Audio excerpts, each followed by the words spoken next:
అంతరంగంలో సత్యదీప్తితో వెలుగొందే పరమాత్మే సత్యనారాయణ స్వామి. ఆ స్వామి వెలిసిన క్షేత్రము అన్నవరము. భక్తజనుల పాలిట కొంగు బంగారంగా భాషిల్లుతున్న స్వామి అన్నవరం సత్యదేవుడు. రత్నగిరి పైన హరిహర హిరణ్యగర్భ త్రిమూర్త్యాత్మకుడై అనంతలక్ష్మి సత్యవతీదేవి సమేతుడై స్వయం వ్యక్తమైన స్వామి అన్నవరం సత్యనారాయణ స్వామి. భద్రుడు రత్నాకరుడు అనేవారు విష్ణువు కోసము తపస్సు చేసి విష్ణువు అనుగ్రహాన్ని పొందారట. భద్రుడు భద్రాద్రిగా వెలిసి శ్రీరామచంద్రుణ్ణి మోసే భాగ్యాన్ని పొందితే రత్నాకరుడు రత్నాచలంగా రూపుదాల్చాడు అని ఐతిహ్యము.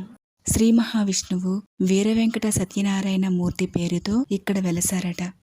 కిర్లంపూడి సంస్థానాధీశుడు అయిన రాజా ఇనుగంటి రామరాయణం అనే బహదూర్కి మరియు అన్నవరం గ్రామానికి చెందిన ఈరంకి సూర్యప్రకాశానికి ఒకే రాత్రి సత్యదేవస్వామి కలలో కనిపించి రత్నగిరి పైన ఉన్న అంకుడు చెట్టు పొదలో తాను శిలారూపంలో వెలిసినట్లుగా చెప్పారు అని ఇక్కడి స్థల పురాణము. 1891 ఆగస్టు 6వ తేదీన కరణామవతు సంవత్సర శ్రావణ శుక్ల విదియ నాడు మఖా నక్షత్రంలో స్వామి ఇక్కడ వెలిసారట. 1934వ తేదీన ఇక్కడ ఆలయ నిర్మాణం జరిగిందట.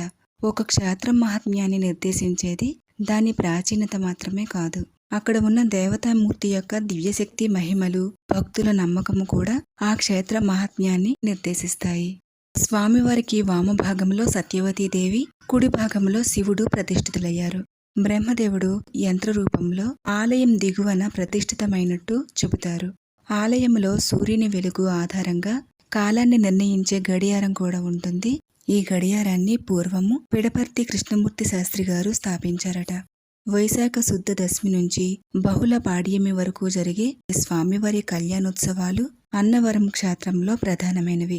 ఇక్కడ రజత గరుడ వాహనం పైన ఊరేగింపు, ద్వాదశి నాడు ప్రథమ హోమము, స్వామివారికి రావణ వాహనంపై విహారము, మహా నివేదనము, వీణ కచేరీ విశిష్టమైనవి. పూర్ణిమ నాడు చక్రతీర్థ నాగబలి ప్రత్యేకమైనవి. బహుళ పాడ్యమి నాడు పుష్పయాగము, గాన సభ చేస్తారు. ప్రత్యేకించి కార్తీకంలో శుద్ధ ద్వాదశి నాడు స్వామివారి తెప్పోత్సవాన్ని చేస్తారు. త్రయోదశి నాడు కళ్యాణ సదస్యము, శ్రీరాముడే సభాపతిగా పండిత సత్కారము, మహదాశీర్వచనము జరుగుతాయి.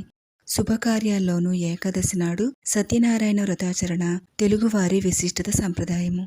స్వామి సమక్షంలో ఏటా లక్షల వ్రతాలు, కొన్ని వేల వివాహాలు జరుగుతుంటాయి ఇక్కడ.